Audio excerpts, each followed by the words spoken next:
আর্জেন্টিনাকে ষড়যন্ত্র করে হারিয়ে দিল রেফরির বিতর্কিত সিদ্ধান্তেই জয় পেয়েছে কলম্বিয়া।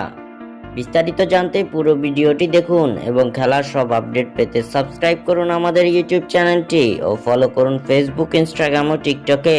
দর্শক, আর্জেন্টিনার বিরুদ্ধে দেওয়া এই পেনাল্টি নিয়ে আপনাদের মতামত কি? এটি কি পেনাল্টি ছিল নাকি রেফরি ভুল সিদ্ধান্ত দিয়েছে, তা আমাদের অবশ্যই কমেন্ট করে জানাবেন।